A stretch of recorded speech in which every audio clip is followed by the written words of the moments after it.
Good evening students, कैसे हैं बेटा।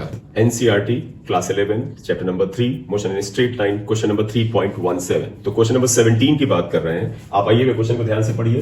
Figure 3.21 shows the XT graph of one dimensional motion of a particle. एक XT graph लिया गया है एक ऐसे पार्टिकल का जो 1D में मोशन कर रहा है। इज इट करेक्ट टू से from the graph that the particle moves in a straight line for t less than 0। t की वैल्यू यहां 0 है बेटा, इसकी तरफ पॉजिटिव है, इसकी तरफ नेगेटिव है। तो प्रैक्टिकली तो ये है बेटा कि टाइम नेगेटिव हो नहीं सकता। थ्योरेटिकली हो सकता है। आप पेपर पे ड्रॉ करें कि यहां टाइम 0 है, आप कहें जैसे हमने अभी बोला टाइम स्टार्ट्स नाउ, तो इसके पहले वाले टाइम को आप कह सकते ग्राफ पर कि हम माइनस मान सकते हैं। तो थ्योरेटिकली तो कह सकते हैं, ग्राफ पे तो कह सकते हैं। रियल लाइफ में क्या होता है, टाइम आगे प्रोपगेट करता है, पीछे नहीं जा सकता। तो प्रैक्टिकली कहा जाए तो ग्राफ का ये हिस्सा तो पॉसिबल ही नहीं है। फिर आगे क्या कहते हैं, for T less than 0 and on parabolic path for T greater than 0। तो ये एक्चुअली इस ग्राफ का शेप देखिए, इतना ग्राफ स्ट्रेट लाइन है, यहां से यहां तक ग्राफ भी बना है, स्ट्रेट लाइन है, लेकिन इसमें टाइम नेगेटिव है। प्रैक्टिकली नहीं पॉसिबल है, थ्योरेटिकली भी चेक कर लेते हैं। ये ग्राफ जो है ये पैराबोला है, तो कहते हैं टी ग्रेटर देन 0, यानी टी की वैल्यू जब 0 से बड़ी है यानी पॉजिटिव है, तो graph is parabolic path and on parabolic path. Graph is not parabolic path. ये कह रहे हैं particle is moving on a parabolic path. क्या इस ग्राफ से ऐसा लग रहा है? If not suggest a suitable physical context for this graph. अगर ऐसा नहीं है तो कोई सुटेबल सिचुएशन जो रियल लाइफ में होती है उसके साथ इसे रिलेट करिए। तो पहली बात आइएगा बेटा, देखो बेटा, कहते हैं कि it shows a parabolic path. तो भाई साहब आपको ध्यान होगा, या नहीं ध्यान है तो 2D में हम लोग पढ़ेंगे बेटा। पैराबोला जो पाथ होता है, जो ग्राफ होता है, जो किसी पार्टिकल के पैराबोलिक पाथ को एक्सप्लेन करता है, वो पोजीशन और टाइम में ग्राफ नहीं होता है। वो ग्राफ बेटा y और x के बीच में होता है, यानी डिस्प्लेसन अलोंग y एक्सिस और डिस्प्लेसन अलोंग x एक्सिस के बीच होता है। तो टाइम और पोजीशन का ग्राफ किसी भी पैराबोलिक पाथ को एक्सप्लेन नहीं करता है। ग्राफ का शेप पैराबोला हो सकता है, लेकिन इसका मतलब नहीं कि पार्टिकल जो है वो पैराबोलिक पाथ में मूव कर रहा है। तो पैराबोलिक पाथ में y और x यानी डिस्प्लेसन अलोंग y एक्सिस और डिस्प्लेसन अलोंग x एक्सिस के बीच में ग्राफ से एक्सप्लेन होता है। प्रोजेक्टाइल मोशन आप जाके देख लें। अब आया कि तो टाइम और इसके बीच में है, तो गौर से देखिएगा, यहां से यहां तक अगर आप माने तो आप कह सकते हैं कि टाइम के साथ x की वैल्यू देखो 0 बनी हुई है, यानी पार्टिकल जो है रुका हुआ है। तो ये स्ट्रेट लाइन मोशन को तो बता नहीं रहा है।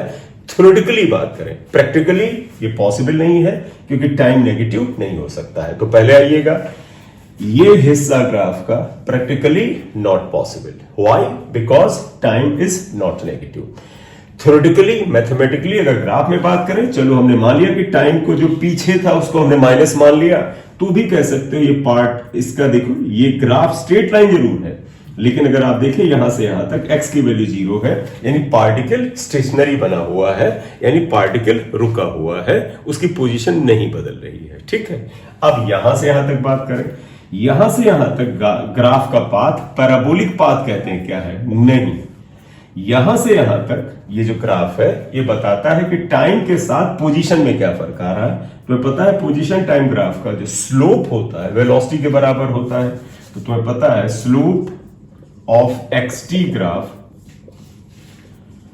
जिसे m से लिखते हैं, tan थीटा के बराबर होता है, ये वेलोसिटी के बराबर होता है। ऐसे में यहां पर अगर आप टेंजेंट डालें तो देखो बेटा यहां पर एंगल θ1 छोटा आता है, थोड़ा और आगे डालें तो देखें ये एंगल θ2 बड़ा आता है, और आगे डालें तो एंगल θ3 और बड़ा आता है। तो यहां से यहां तक जाते हुए एंगल बढ़ रहा है। तो आप देखिएगा, सिंस θ1 छोटा, θ2 θ3, therefore tan θ1 tan θ2 tan θ3 आएगा, और tan θ बेटा वेलोसिटी के बराबर होता है, तो ये आएगा। इसका तो v1 यहां वेलोसिटी कम थी इस जगह पर, v2 यहां वेलोसिटी ज्यादा है, v3 यहां वेलोसिटी और ज्यादा है।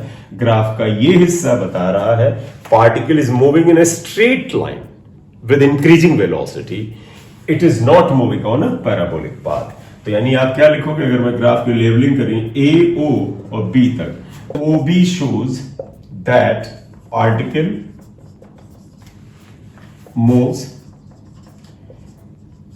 in a straight line with increasing velocity, velocity बढ़ रही है, not on parabolic path, parabolic path पे जा रहा है ऐसा कुछ नहीं है, ये सिर्फ स्ट्रेट लाइन को बता रहा है। ठीक है, तो शेप पैराबोला होने का मतलब नहीं होता कि पार्टिकल का पाथ पैराबोला है, शेप पैराबोला एक्स और टी के बीच में है। अब आया कि सजेस्ट अ सुटेबल कॉन्टेक्स्ट, कोई ऐसी सिचुएशन सोचिए जिसमें जब टाइम जीरो हो बेटा तो पोजीशन भी जीरो होती हो, और पोजीशन जीरो तो तुम कभी भी ले सकते हो। जैसे ये पेन है, ये जमीन, यहां जमीन इसे मान लो, यहां से उछाले हम कहेंगे ये पोजीशन जीरो है, इसके ऊपर जाएगा तो हम कहेंगे डिस्प्लेसमेंट बढ़ रहा है।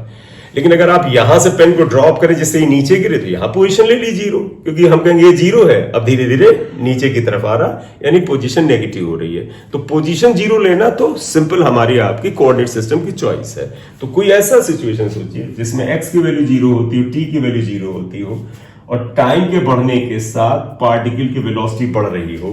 तो इसका बेस्ट एग्जांपल फिलहाल जो समझ में आ रहा क्या, if a particle is taken at some position and it is dropped freely under gravity, जब आप फ्रीली इसको ड्रॉप कर देते हैं तो जैसे जैसे वो नीचे जाता है उसकी वेलोसिटी बढ़ती चली जाती है।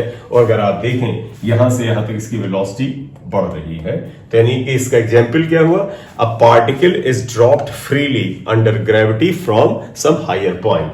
आपने लिख लिया बेटा, नोट कर लें, फिर मैं लास्ट वाला पॉइंट को यहां लिख देता हूं।